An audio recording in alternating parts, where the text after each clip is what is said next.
Hey, Assalamu alaikum. In this video, we will understand about the beta oxidation of fatty acid.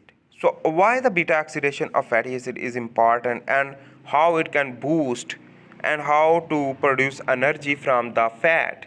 So, the beta oxidation we will understand. So, basically, important thing is that the fasting drop glucose in your blood and the lipolysis will increase due to the dropping of the glucose, and in this way hypoglycemia will lead to lipolysis to produce more free fatty acid in the blood for consumption as energy, and the gluconeogenesis in the liver to produce more glucose.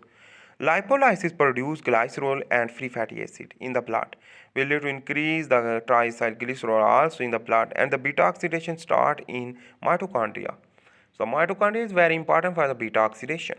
Anyhow, the exercise, the fasting and thermogenesis and cold weather will trigger the triacylglycerol stored in the adipose tissue to break it down. And this is known as the lipolysis. The lipolysis occur due to the growth hormone and the epinephrine and glucagon. In the presence of the hormone-sensitive lipase enzyme will lead to convert this triacylglycerol into the fatty acid. This triacylglycerol, basically the growth hormone and insulin like growth factor 1 and the glucagon, will trigger the lipolysis. So this triacylglycerol will convert into the fatty acid, and this fatty acid basically will thioesterification will occur with a coenzyme A. This coenzyme A will bind with the fatty acid to become a fatty acyl CoA in the outer mitochondrial region, not inside of the mitochondria. Then the carnitine will bind in the outer mitochondrial matrix to transport this acyl carnitine formation, not simple fatty acyl CoA, but acyl carnitine is important to transport. Here is the mitochondria which that contain outer mitochondrial matrix, inner mitochondrial matrix, outer membrane and inner membrane. So anyhow, here is a bigger picture to understand. Basically is the acyl carnitine will bond due to the carnitine binding, and this carnitine shuttle mechanism is important for the transportation of the acyl carnitine, the fatty acyl CoA to acyl carnitine. The carnitine palmitoyl translocase enzyme 1, which that is important for the transportation in the outer mitochondrial matrix. So this is the cytosol and outer mitochondrial matrix and inner mitochondrial matrix. This is basically the inner and basically outer and inner mitochondrial matrix. In this way, the carnitine palmitoyl translocase enzyme 1 enzyme 1, which that allow to move acyl carnitine inside the outer mitochondrial matrix, and then the CPT2, the carnitine palmitoyl transferase enzyme 2 involved for the carnitine basically shuttle mechanism to acyl carnitine move into the inner mitochondrial matrix by the CPT2 enzyme. So in this way, this is the transferase enzyme for transfer the acyl carnitine. So when move inside of the mitochondrial matrix, so detach the carnitine by the enzyme, and the fatty acyl CoA will be separate. In this the mission will complete, and the carnitine translocase enzyme will lead to allow the carnitine backflow. So the backflow of the carnitine for picking the further fatty acyl CoA to transfer. This fatty acyl CoA in the presence of the acyl CoA dehydrogenase enzyme to produce the trans delta 2 enoyl CoA. This enoyl CoA hydratase enzyme as a hydration addition of the water to produce the 3-hydroxyacyl CoA, and 3-hydroxyacyl CoA dehydrogenase enzyme for the dehydrogenation to produce NADH from the NAD plus to produce beta ketoacyl CoA, and this is the thiolase enzyme used for the separation of the fatty acyl CoA. The number of carbon depend on the situation of the free fatty acid, while on the other hand the acetyl CoA will be separate. This acetyl CoA is used for the, and this basically it is used for the Krebs cycle, but the fatty acyl CoA will be again for next beta oxidation to cycle will occur until the complete beta oxidation of fatty acid will occur.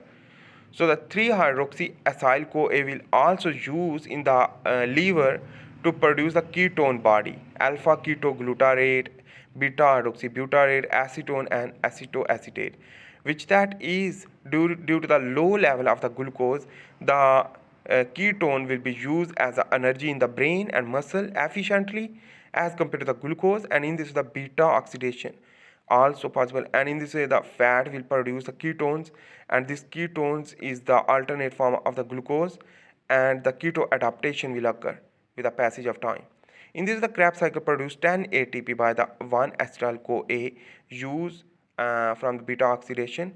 Electron transport chain produced from the NADH and FADH2 to produce the 10 ATP. So oxygen use is known as the aerobic respiration will occur. So the 10 ATP produced, how it is possible? Let's understand about that.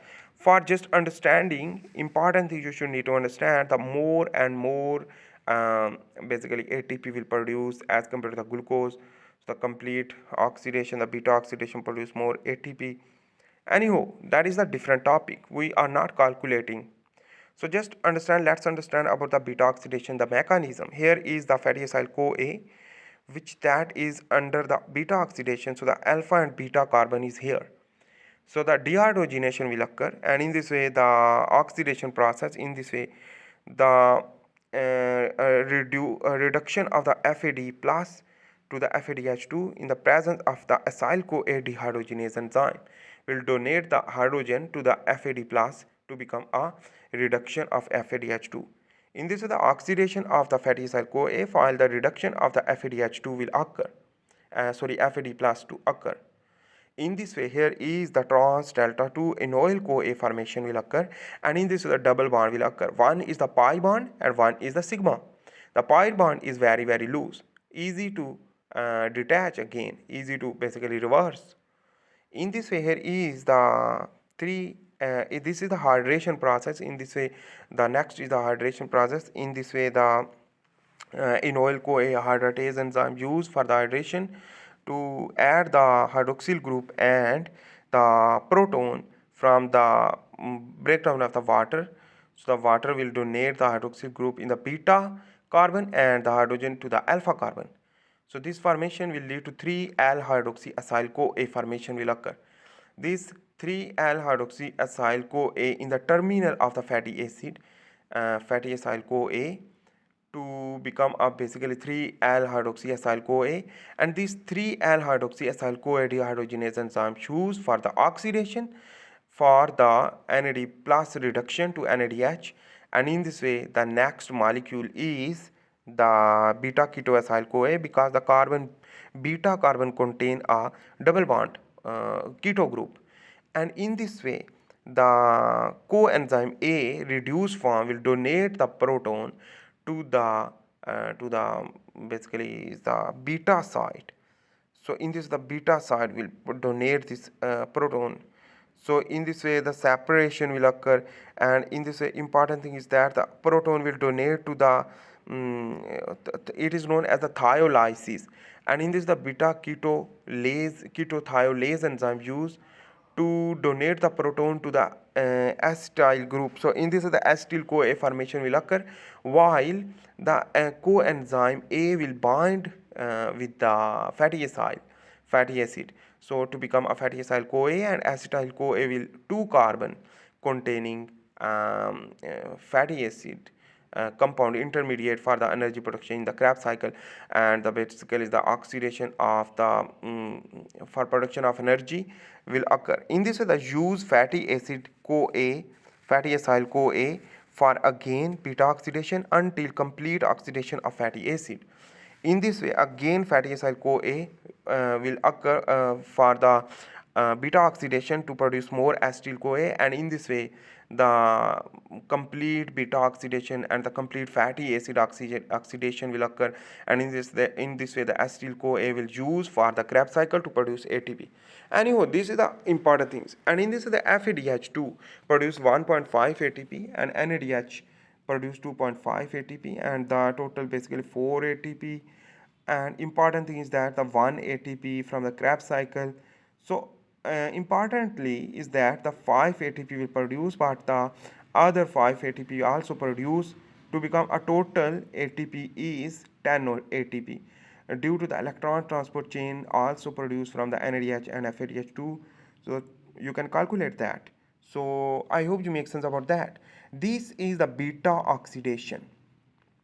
Beta oxidation produce more ATP. So for example, so more fatty acid like the palmitic acid, so it will produce the 40 ATP as compared to the glucose. So anyhow, this is the important thing you should need to understand is the more ATP production as compared to the glucose, and also the ketogenesis we have discussed in this video. I hope you make sense about the beta oxidation of fatty acid and the basically its end here. So please make sure to subscribe, like and share if you like my video. Thanks for watching. Bye.